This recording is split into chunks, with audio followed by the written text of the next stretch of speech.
Assalamualaikum warahmatullahi wabarakatuh. Kembali lagi di channel Radio Horor. Untuk kisah kali ini ada sebuah cerita yang ditulis oleh akun Twitter yang bernama @sangkaraanggita. Dan untuk kisah yang akan saya bawakan kali ini yaitu sebuah kisah yang berjudul Anggini. Sebelum kita masuk ke ceritanya, tekan dulu tombol like video ini dan jangan lupa tekan juga tombol subscribe channel ini. Dan nyalakan juga lonceng notifikasinya agar tidak ketinggalan cerita-cerita lain dari channel ini. Dan bagi teman-teman yang ingin membaca langsung ceritanya, nanti silakan saja kunjungi linknya yang nanti akan saya sertakan di kolom deskripsi. Dan jangan lupa follow juga akun penulis. Dan seperti apa untuk kisah kali ini? Langsung saja kita simak berikut ini. Anggini saja. Cak Ayuku beri nama Anggini, nak. Cocok dengan apa yang dia punya, kata Mbah Nang sembari menimang-nimang seorang bayi yang badannya sudah dibedong rapi menggunakan kain jarit. Bayi itu terus melihat wajah Mbah Nang dengan mata yang berbinar-binar. Dia tersenyum dan berteriak, "Ah!" seolah menandakan bahwa dia setuju dengan saran nama yang diberikan. "Ya, setuju ya. Suka ya diberi nama itu ya." "Ya jangan, nanti namanya sama dengan anaknya Leirus, Pak," sanggah seorang perempuan yang rambutnya diikat bulat menyerupai sanggul. Itu adalah ibu. Wajahnya cantik dengan mata sipit khas wanita Asia. Sedangkan Leirus yang dimaksud adalah tetangga dekat rumah yang memiliki anak bernama Andini. Usianya saat itu sudah 5 tahun. "Alah, beda jauh. Anggini dengan Andini kan beda. Gini dengan Dini itu," sangkal Mbah Nang yang masih kekeh mempertahankan saran nama darinya. Kata Badok, dulu banyak sekali yang menyarankan nama untukku, tapi Mbah Nang lah yang paling keras ingin agar sarannya didengar. Alasannya adalah konon Mbah Nang menggunakan perhitungan dan laku tirakat setiap mencari nama untuk anak cucunya. Dan kebetulan ibuku adalah satu-satunya anak dari Mbah Nang yang selalu berpikir menggunakan logika, di mana dia tidak pernah memperdulikan perhitungan ini dan itu yang dimaksudkan, namun justru selalu berlogika sesuai realita yang ada di sekitar kita. Seperti ibu berlogika, apakah nama itu familiar di telinga masyarakat sekitar, atau seperti apakah nama itu akan baik-baik saja untukku kelak. Bagi ibu, nama Gini akan membuatku tidak percaya diri di kemudian hari, karena nama itu terasa kurang familiar di daerah kami. Ibu takut jika kelak aku juga akan diejek dengan anak-anak sebayaku jika bernama Gini. Sedangkan Mbah Nang, dia memohon kepada ibu agar tetap menggunakan nama Anggini.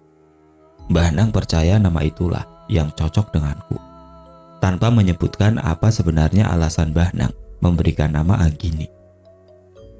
Bahkan Mbah Nang memberi opsi agar nama panggilanku bisa dengan nama depanku kelak, yaitu Anggi.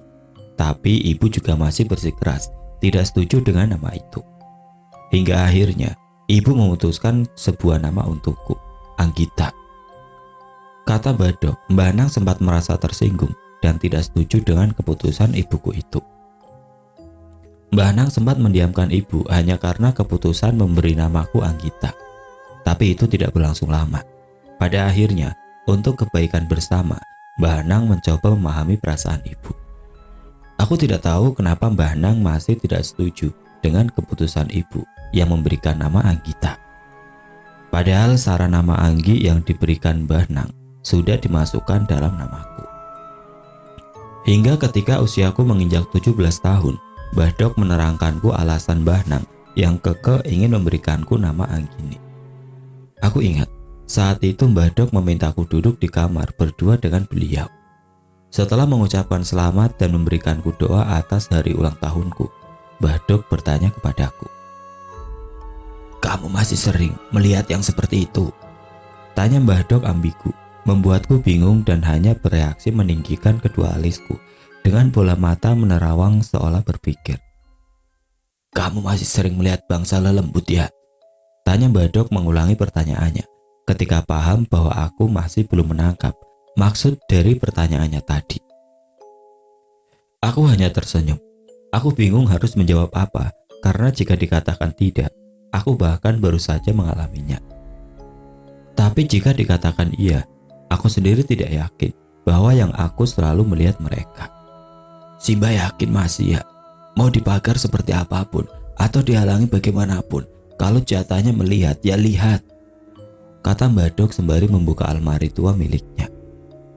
Kamu ingat tidak, dulu waktu kecil kamu sering menangis histeris jika disuruh tidur di kamar ibu bapak, tanya Badok sembari mengeluarkan bungkusan kain putih usang. Pertanyaan Badok membuat isi kepalaku berputar seperti tengah menayangkan kejadian beberapa tahun silam, di mana aku yang masih kecil terus menangis jika sudah berada di ambang pintu kamar milik ibu dan bapak. Kamar tersebut berada di pojok utara, di mana ada 2 daun jendela kayu jati yang sangat besar sebagai pelengkap. Iya mbah, bagaimana? Tanyaku heran kenapa tiba-tiba Badok bertanya demikian kepadaku saat itu. Kamu juga masih ingat betul barang yang membuatku menangis histeris itu? Tanya Badok yang membuatku kembali berpikir keras mengenai kejadian itu. Tapi aku sama sekali tidak mengingat apa yang membuatku menangis. Aku hanya mengingat bahwa aku akan selalu menangis histeris jika mulai memasuki kamar itu. Itu alasan kenapa aku selalu memilih tidur di kamar Mbah Nang dan Badok saat kecil. Tidak tahu mbah, jawabku sambil menggelengkan kepala dengan yakin. Oh alah, berarti Mbah Nang berhasil membuatmu lupa dengan wujud barang itu, kata Badok yang kemudian membuka bungkus kain putih yang mulai berdebu itu. Itu adalah kelut yang dulu diberikan Mbah Nang khusus untukku. Aku ingat, aku hanya bisa masuk dan tidak menangis ketika aku membawa kelut itu masuk ke kamar ibu dan bapak. Ingatkan dengan barang ini? Tanya Badok yang menunjukkan kelut itu padaku. Iya masih mbah, kalau itu.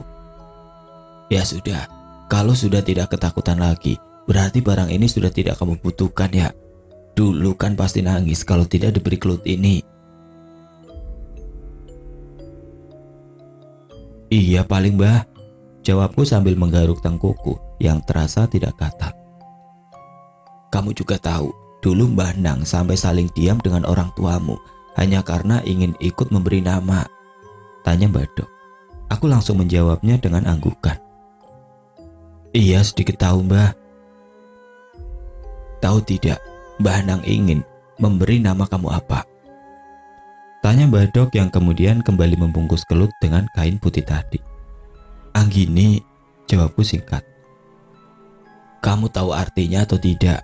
Tanya Badok yang masih sibuk menyimpan kelut ke dalam almari tua miliknya. Aku hanya menggeleng hingga Badok membalikan badan ke arahku. Lalu beliau memilih duduk di tepian dipan kasur yang terbuat dari kayu jati. Anggini itu mempunyai arti yang sangat cantik nak. Simbahmu itu dulunya ingin kedepannya kamu jadi wanita pemberani, kuat dan percaya diri nak.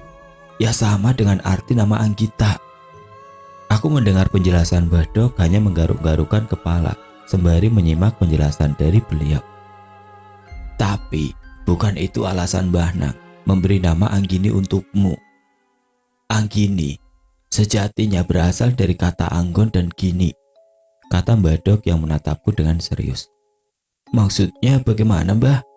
Tanyaku bingung dengan pertanyaan Badok baru saja. Anggon itu ada atau tempat nak.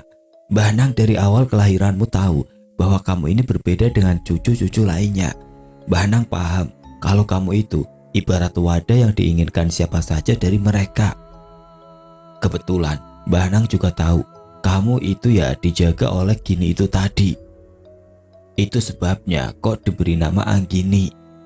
Gini siapa mbah? Tanyaku yang tidak paham dengan Gini yang Badok maksud. Badok berbicara seolah aku sudah mengenal Gini yang dimaksud oleh beliau. Padahal aku sama sekali tidak paham siapa dia. Ya barang yang membuatmu menangis histeris itu, jawab Badok dengan terkekeh.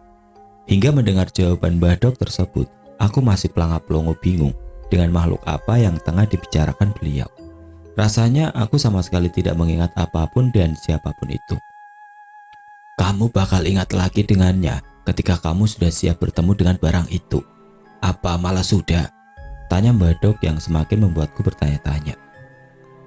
Tidak usah dipikir, besok juga akan mudeng, kata Mbak Dok yang lalu menyelonong pergi keluar, meninggalkan aku yang masih penasaran dengan apa yang sejak tadi dibicarakan oleh beliau. Tapi aku tidak ingin mengambil pusing, jadi aku juga memilih bergegas keluar dari kamar Mbak Dok dan bersiap untuk pulang ke rumah. Di mana alhamdulillahnya di tahun itu, ibu dan bapak sudah mendapatkan rezeki rumah sendiri di bagian kulon desa, lumayan jauh dari rumah Mbak Dok saat ini. Jadi mengharuskan aku untuk pulang secepat mungkin jika saja tidak ingin pulang di malam gelap sendirian. Pasalnya jarang warga sini yang mau melewati jalan ke arah rumahku ketika malam hari. Alasannya takut. Sesampainya di rumah, aku segera cuci kaki, cuci muka, cuci tangan, kemudian bergegas naik ke kasur busaku. Kutarik selimut hingga menutupi bagian dadaku. Hangat. Aku ingin bergegas tidur. Lelah rasanya, aku ingin beristirahat. Kukedipkan kelopak mataku berulang hingga akhirnya mengatup karena kantuk. Perlahan aku kehilangan kesadaranku menuju ke gerbang alam bawah sadarku. Aku tertidur. Dia. Suara sambaran petir membangunkanku, membuatku meringkuk ketakutan, memanggil-manggil ibu. Bu, ibu, teriakku histeris. Aku benci dengan suara petir. Aku pasti akan mengalami kepanikan mendadak karena takut dan ingin menangis. Sepertinya dua hal tersebut merupakan reaksi alami dari tubuhku ketika mendengar suara gelegar petir. Ibu, aku menangis terseduh-seduh. Tapi tidak ada jawaban satupun sejak tadi aku berteriak-teriak histeris. Nampaknya ibu tidak di rumah, dan tentu fakta tersebut membuatku semakin panik dan takut. Aku mencoba melangkah keluar rumah. Di luar aku hanya melihat gumpalan awan hitam menghiasi langit di atas sana. Belum hujan, tapi gemuruh suara petir terus terdengar. Allahu Akbar, Allahu Akbar. Aku terus menangis dan bergegas mengunci pintu. Aku berniat pergi ke rumah Mbak Dok saja saat itu. Rasanya aku benar-benar tidak ingin di rumah sendirian. Aku bergegas berlari di tengah gemuruh suara petir. Sesekali aku melihat kilatan cahaya petir menyorot dari langit, membuatku berulang kali mengucap istighfar dan semakin mempercepat langkahku. Di saat-saat seperti ini, aku benar-benar mengumpati rumahku yang berada menyendiri di tengah sawah. Rasanya membuatku semakin berjalan lama dan tersiksa dengan ketakutan yang luar biasa. Sialnya lagi, di tengah perjalanan aku tersandung jatuh. Aku merasakan kakiku menyandung entah kayu atau galengan sawah yang menggunung. Aku hanya meringis kesakitan dan berusaha segera bangun. Hingga kepalaku mendongak ke depan, melihat apa yang membuatku tersungkur hingga begini. Sejenak aku terdiam. Sial, itu ular. Saat ini aku bahkan sedang saling menatap dengan begitu banyak ular. Yang benar saja. Aku tahu rumahku berada di tengah sawah, tapi melihat ular sebanyak ini, aku benar-benar tertegun. Bagaimana mungkin? Bahkan ini adalah jalan yang biasa kami lalui. Aku melihat ada begitu banyak ular dengan berbagai jenis ukuran di sekitarku.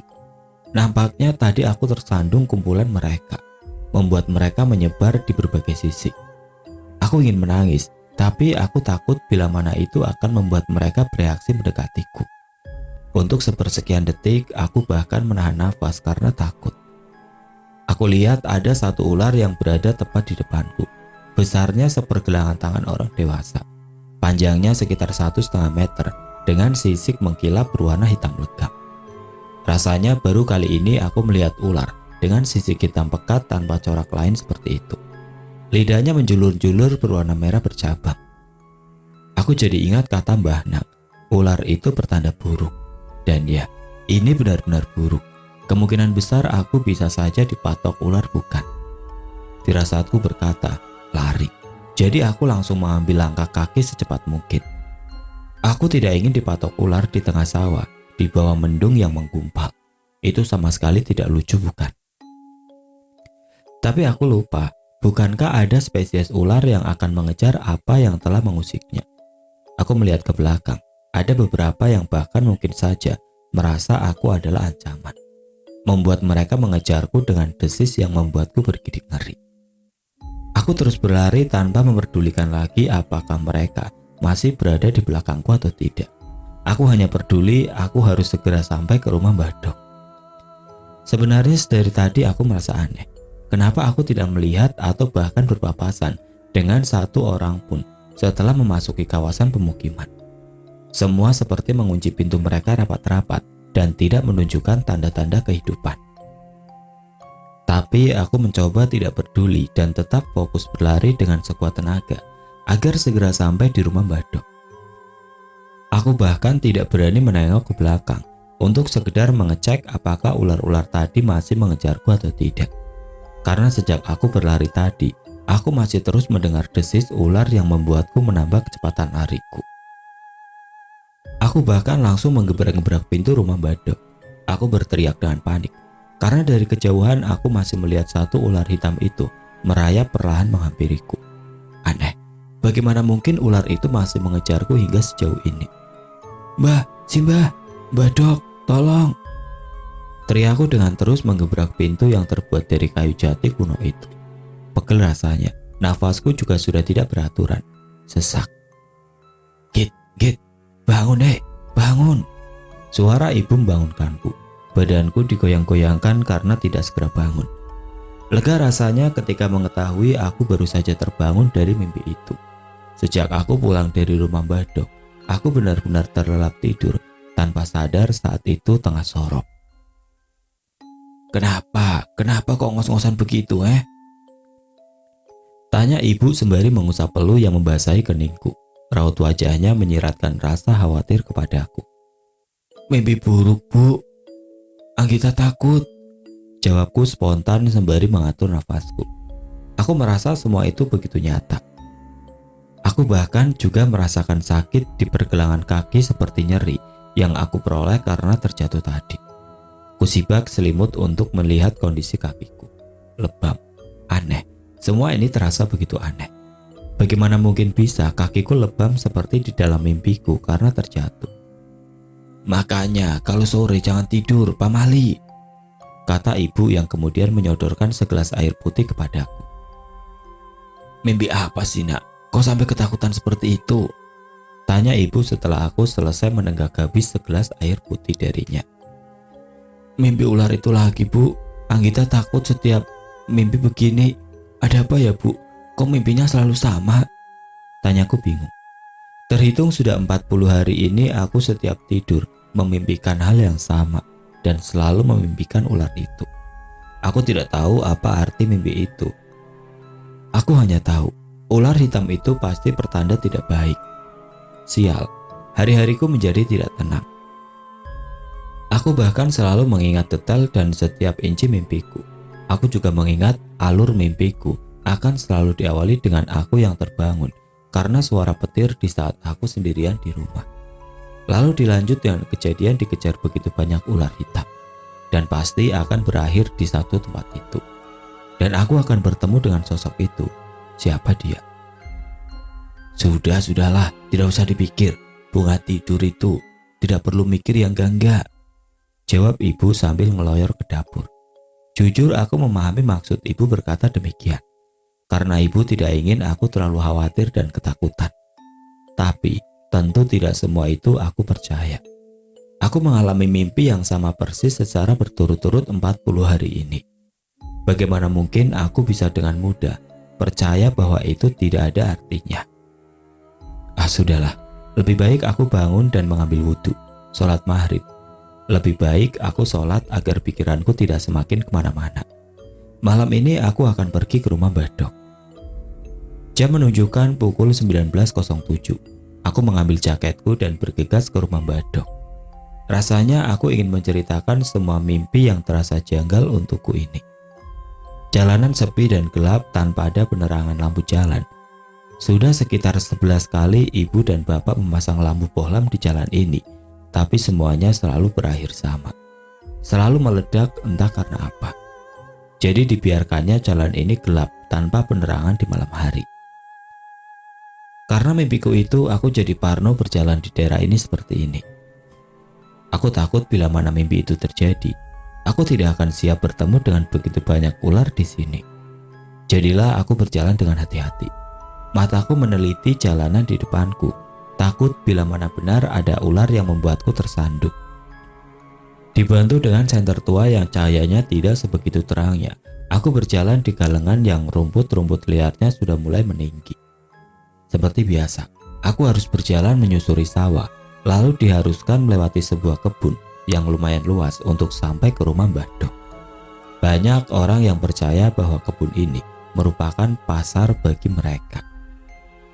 Itu sebabnya bisa dipastikan hampir semua orang di kampungku tidak pernah mau melewati kebun ini di malam hari. Pernah suatu waktu ada seorang pemuda yang berasal dari luar daerah kami, mengantarkan pulang pacarnya yang rumahnya beralamatkan di kampung kami. Sepulangnya dari mengantarkan pacarnya, ia berniat pulang melewati kebun ini. Alasannya karena tembusan jalan ini lebih cepat untuk segera sampai ke rumahnya. Dia melihat ada pasar yang begitu ramai di kebun ini. Semua makhluk begitu sibuk dalam hiruk pikuknya. Ada yang tengah berjualan buah, sayur, dan berbagai hal lainnya. Tapi aneh, mereka semua terlihat bergerak begitu lambat, seperti gerakan slow motion. Yang anehnya lagi, berbarengan dengan pemuda itu, ada seorang kakek yang menggunakan sepeda kebo miliknya melewatinya dengan membunyikan bunyi kering khas miliknya. Di mana kemudian itu membuat semua makhluk di sana seketika itu terdiam, mematung dan menoleh semua ke arahnya. Dia yang merasa bergidik ngeri segera mempercepat laju motornya untuk pulang. Lalu di pagi harinya, dia bercerita ke pacarnya mengenai kejadian semalam. Jelas cerita itu disambut dengan ketidakpercayaan pacarnya. Karena daerah yang ia lewati semalam, ada kebun luas yang banyak ditumbuhi daun berduri. Jadi mana mungkin dalam sekejap, orang mau membuka pasar di sana. Bahkan pemuda itu sampai kembali ke kebun yang saat ini aku lewati. Hanya sekedar untuk memastikan bahwa yang semalam ia lihat adalah pasar bukan kebun. Tapi nihil, karena memang daerah ini benar-benar hanya sebuah kebun luas yang tidak akan mungkin ada ruang untuk orang sekedar berdagang. Apalagi sampai dialihfungsikan sementara menjadi pasar malam. Dan banyak cerita tidak masuk akal lainnya, tapi mau bagaimana lagi? Hanya ini jalan satu-satunya untukku sampai ke rumah Mbah Dok. Aku juga tidak enak hati meminta ibuku untuk menemaniku berjalan kaki. Karena ibuku memiliki luka di telapak kakinya, di mana itu akan semakin parah jika dipaksakan untuk berjalan kaki ke rumah Mbah Dok. Jadilah mau tidak mau, aku juga harus berjalan sendirian malam itu. Malam itu begitu sunyi dan dingin sekali. Orang-orang sudah berada di dalam rumah masing-masing, mengunci pintu rapat-rapat untuk sekedar berkumpul keluarga di ruang tengah atau malah sudah bergegas untuk tidur. Yang tersisa hanya aku yang berjalan sendirian di jalan malam itu. Sesekali aku mendengar suara burung perkutut liar yang membuatku jengkel. Suara terdengar seperti mengejek dan cerewet di telingaku.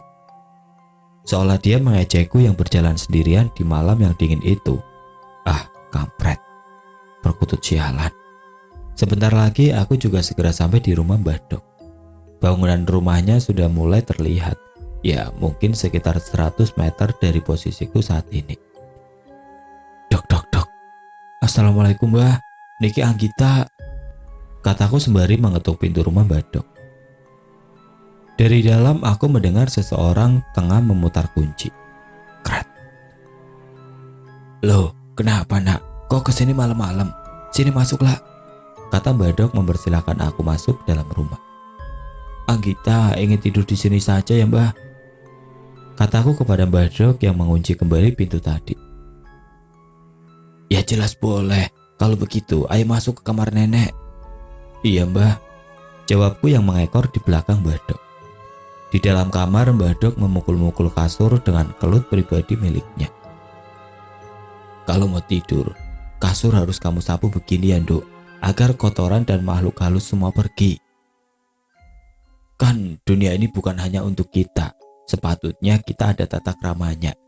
Jika mau tidur ya disapu dulu, ibarat permisi kepada mereka agar pergi, agar mereka tidak ada yang tertindih badan kita yang mau tidur.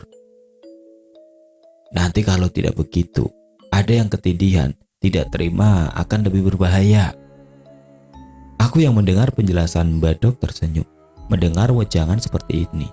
Aku merasa bersyukur dibesarkan di keluarga yang selalu menjunjung tinggi unggah-ungguh.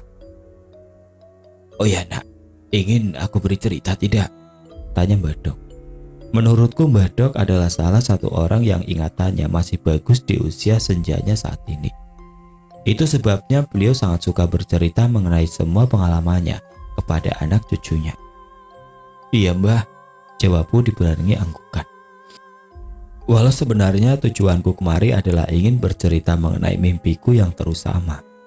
Tapi bagiku alangkah lebih baik dan sopan bila mana aku lebih dulu mendengarkan cerita Mbah Dok yang sudah menawariku sebuah cerita. "Dulu itu, Mbah Nangmu banyak yang menyukai dan menghormati nak. Ya, manusia dan yang bukan. Karena Mbah Nang, setiap siapa saja yang bertemu akan dikemateni dan ditolong. Jadi tidak heran kalau hampir semua menyukai. Bagusnya lagi nak, Mbah Nang tidak pernah membahas tentang kebaikannya. Katanya takut jika malah menjadi ria atau sombong. Si Mbah saja sampai kaget ketika meninggalnya Mbah Nangmu itu. Banyak ABRI dan orang luar desa yang tidak Mbah Dok kenal datang kemari. Semua ikut berbelasungkawa dan mengucapkan terima kasih untuk Mbah Nang. Aku yang mendengarkan Mbah Dok tersenyum mengingat kenangan di mana segerombolan ABRI dengan seragam lengkapnya menyempatkan hadir di rumah Mbah Nang.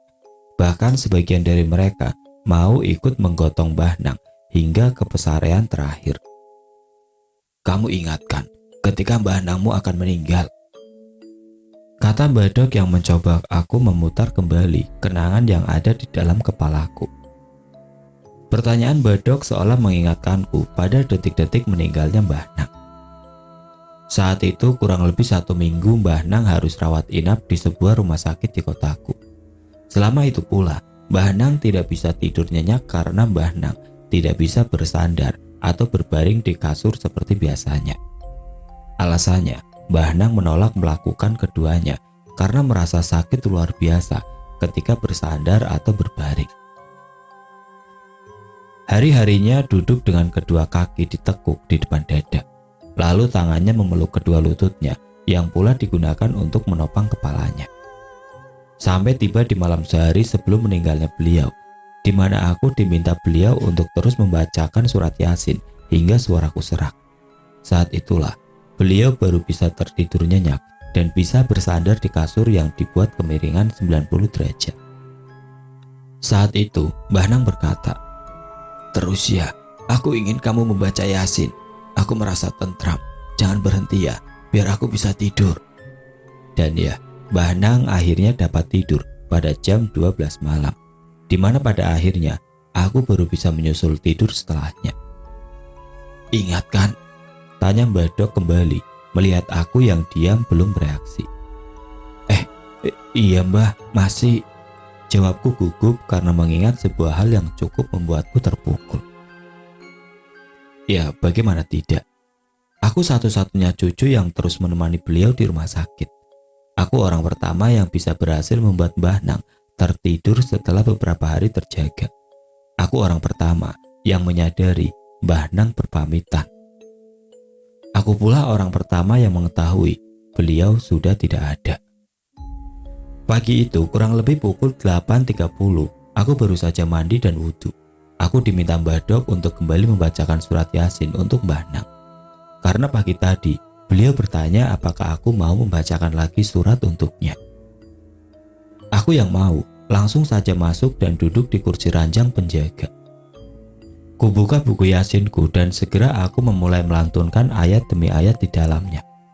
Aku melihat Mbah Nang masih mendengarkan dengan seksama. Dan seperti tadi malam, beliau terlalu asik mendengarkan lantunanku. Hingga di lantunanku pada ayat ke-45 surat Yasin, aku mendengar teriakan beliau. Beliau berkata, "Diam, cerewet, diam.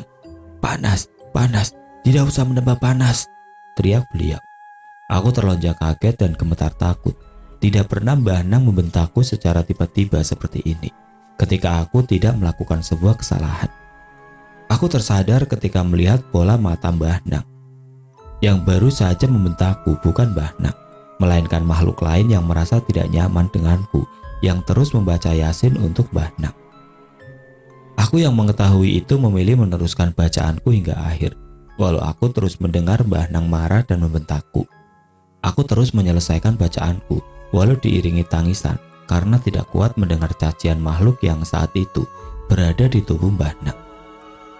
Selanjutnya, aku justru melihat waktu di mana Mbah Nang akhirnya melepaskan semua barang yang merasuk, menempel bahkan mengikutinya selama ini.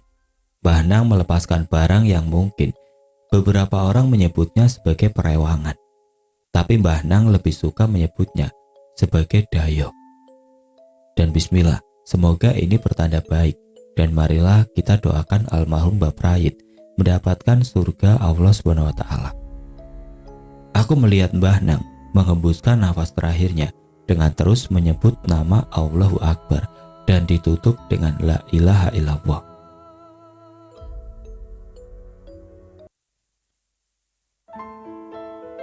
Oke teman-teman, sampai di sini dulu ceritanya. Nantikan kelanjutan kisah ini di video berikutnya.